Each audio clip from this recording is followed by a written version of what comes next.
বড় মেয়ে আইরিন আর ছোট মেয়ে সাবরিন। মাশাআল্লাহ। ছোটবেলা থেকে আমার মেয়ে দুটোকে আমি খুব আদর যত্নে বড় করেছি।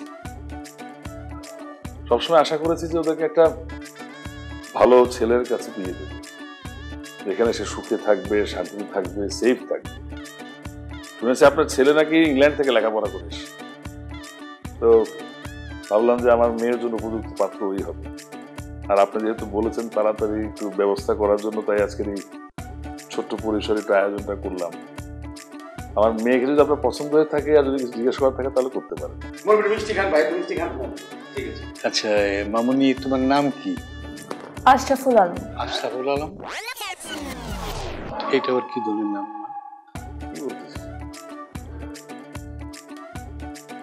তুমি মানে পড়াশোনা কতটুকু করেছো? ক্লাস 5 পর্যন্ত পড়ছি। ক্লাস 5? আমিও 3 পড়ার পড়াশোনা করি নাই। এই এগুলা কি বলা শুরু করেছিস তোরা? পাগলামি করতেছিস কেন? কি হলো? আচ্ছা মামুনি, তুমি একটু হাঁটো তো।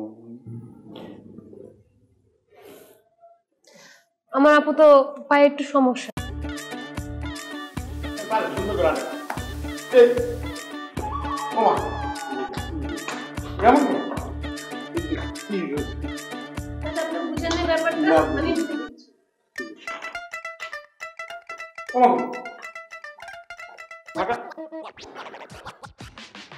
এটা কি?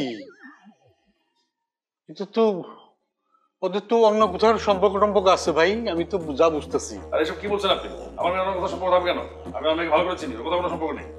আন্নালে দিনে ধরছে, চিকিৎসা করান। ড্যাড চলো, চল ড্যাড চলে। সব বলতে হ্যাঁ বলে কি করে বলে ভাই বলো তোর মা তো কাম করতে না হয়ে গেছে দেখে ফোন করা করে কি আসলে দিলে করতে পারবে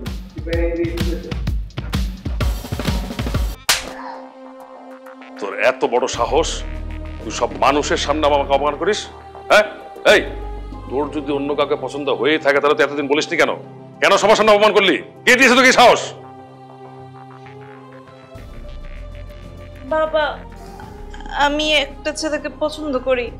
ছেলেকে পছন্দ করিস মানে? কে? কোথায় থাকে? ওর নাম পিঙ্কু। ও ঢাকাতেই থাকে, অনেক ভালো একটা ছেলে বাবা, বিশ্বাস করো, আর পড়ালেখা করে। আমাদের পরিচয়টা ফেসবুকে হলো, সম্পর্কটা অনেক দিনের। বাবা আমি ওকে অনেক ভালোবাসি, ওকে ছেড়ে আমি কাউকে বিয়ে করবো না বাবা। ঠিক আছে, তোর যখন এতই পছন্দ তাহলে ডাক ওকে, খবর দিয়ে আসতে বল। দেখি কেমন ভালো ছেলে, আমাদের মতো কুস্তি জানে কিনা। 2-4 দিন থাকুক এখানে, প্র্যাকটিস করুক।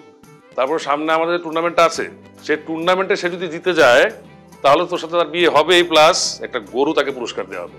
সত্যি বলছো বাবা? একদম সত্যি। যা খবর দে, ফোন কর। এক্ষুনি ফোন দিচ্ছি। আমি গেলাম রুমে। ঠিক আছে।